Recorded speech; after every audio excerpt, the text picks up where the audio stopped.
While the war in the Gulf is nearly half a world away, Chapel Hill is feeling the effects. And war protesters are still in the pit, but how long will they stay? Campus Profile is next. Stay with us.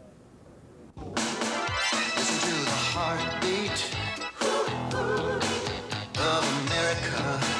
Listen to the heartbeat of America. Oh, yeah. Chevy S10 Blazers, the most powerful V6 engine available in its class, and the most fun available in any class. To the heartbeat of America. Chevrolet. That's today's Chevrolet.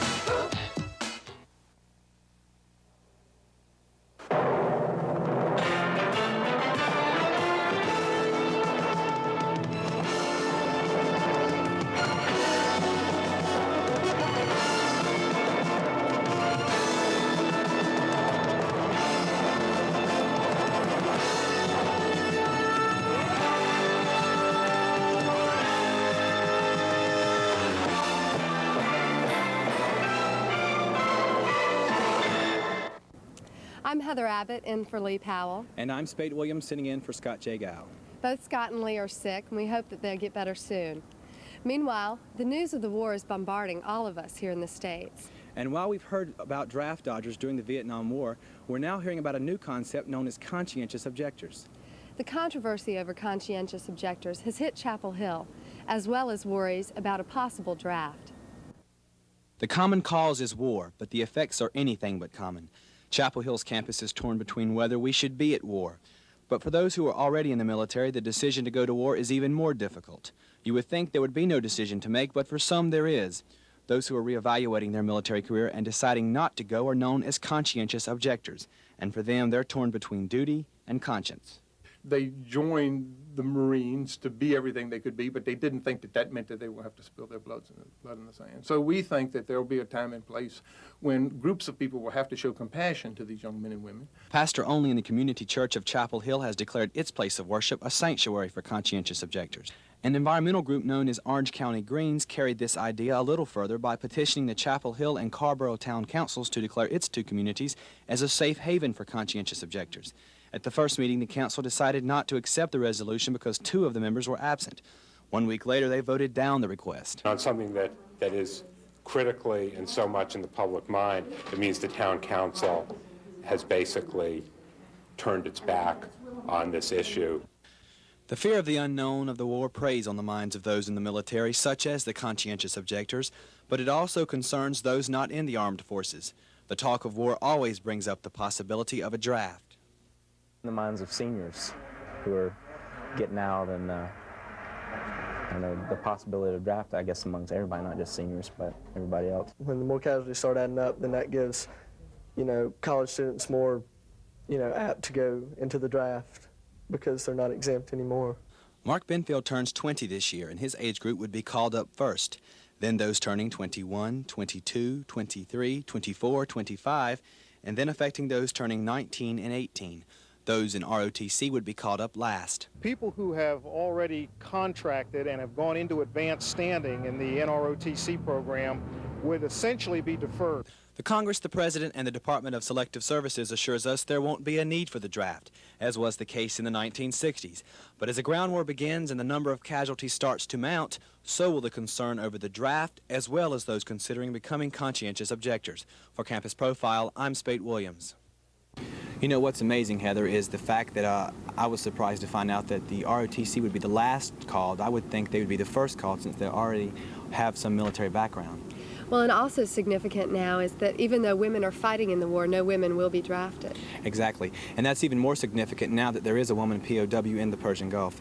Joining us now are members of the UNC Committee for Peace in the Middle East. We have with us Caddy Gendron and Donald Ball. I'd like to start out by asking you, what exactly is your purpose for being here in the pit, camping out like this? Well, for one thing, we're trying to show support for the troops because they have to camp out all the time, and so do the refugees. And so we're trying to show support that if they can camp out, so can we. And also, we're trying to be a center where people can come if they've got questions about what's going on, and we can give them information and talk to them. And also, we're just trying to be visible and let people know that there is a war going on. Donald, how do you think that the effect from the campus Republicans' attack has been felt by your group? I think it's mostly been good publicity for the group because, I mean, college Republicans is something really childish in doing that sort of attack, and that gave us a lot of good press and them a lot of bad press because we had a lot of people come by and saying, you know, we support you, you know, even more so because these people did something so inane. I think also the fact that we chose not to prosecute them all gave us a measure of credibility. How long are you planning to stay? Or will you stay throughout the entire war? We don't know right now. We think that probably we will. That's our plan right now, but it depends on how long the war goes on, and we aren't sure what we're going to do over summer break. How do you respond to charges of people that do this are against the troops, where, you know, not just against the war? No, we are very much for the troops because that's one of the reasons that we're out here is that we support the troops, and a lot of us have friends and family that are in the troops and that are in the Gulf right now, and we want them home alive, and we don't feel that the reasons that have been given for this war are worth dying for. Thank you both very much. Okay, coming up next, we have Eric Wagnon covering sports this week. Stay with us.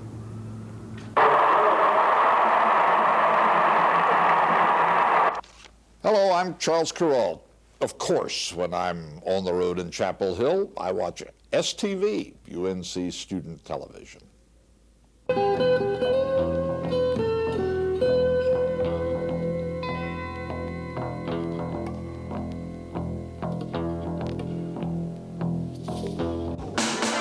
Listen to the heartbeat of America. Listen to the heartbeat of America.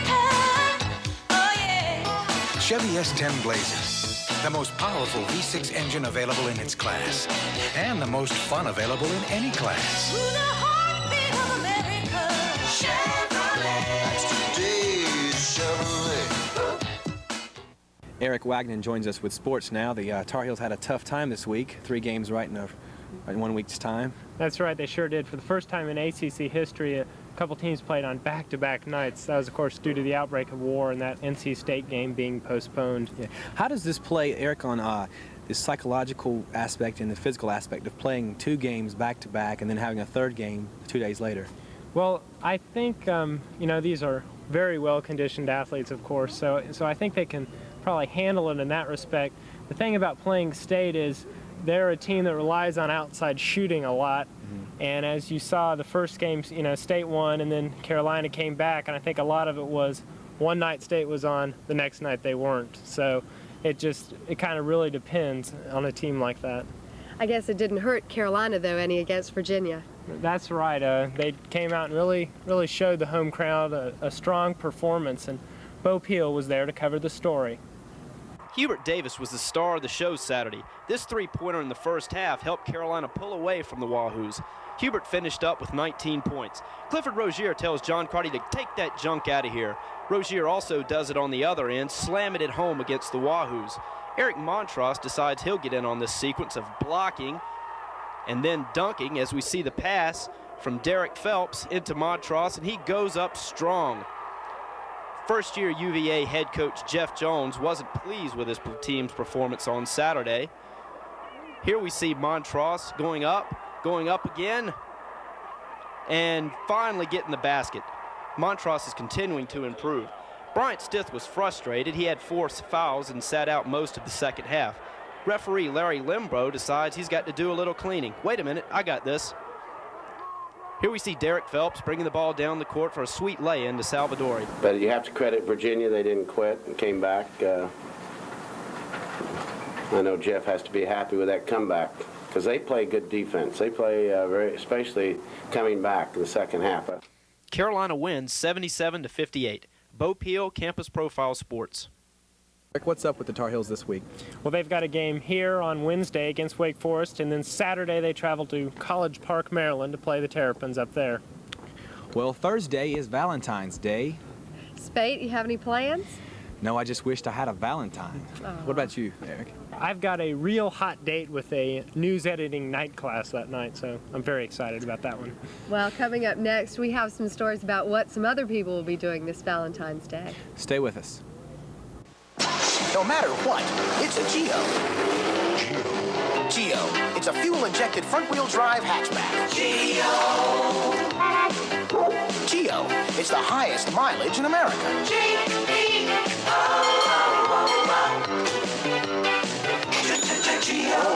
It's some of the lowest prices anywhere. Give us a call.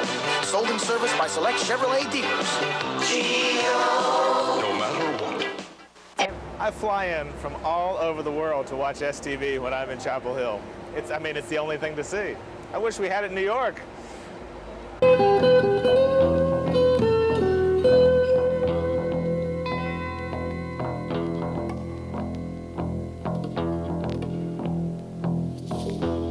Well, the big question of the hour is, what are you doing for Valentine's Day? I see she has a big rock on her finger, and which means you're engaged, Oh, I yeah. guess. Or you're just very wealthy. Yes, I'm engaged, but I don't really want to let him know what I'm doing for Valentine's yet. But Pam Knittel went out in the pit just recently and found out what some other people are doing. Valentine's just less than a week away now. What plans do you have? I'm babysitting. Well, we've made plans, but I don't know who's watching this. What can we say?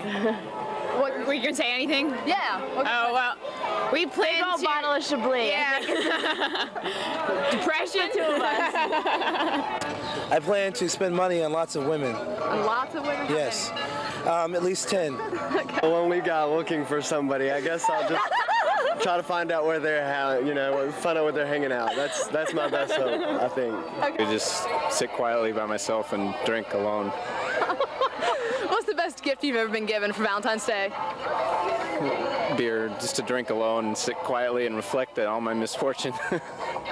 Red roses, and he gave them to me during our English class. It was really sweet.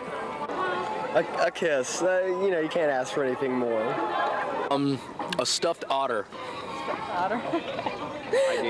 Well, Speight, did you get any good ideas from that? No, I didn't, but I am not as depressed as I was before I saw this segment. I'm going to catch up with those two girls and that guy, and we're going to drink some Chablis for Valentine's Day. I've already decided that. Sounds like a good Valentine's Day to me. I'm Heather Abbott. And I'm Speight Williams. Thanks for joining us this week. Please join Scott Jagow and Lee Powell next week for Campus Profile. Happy Valentine's Day.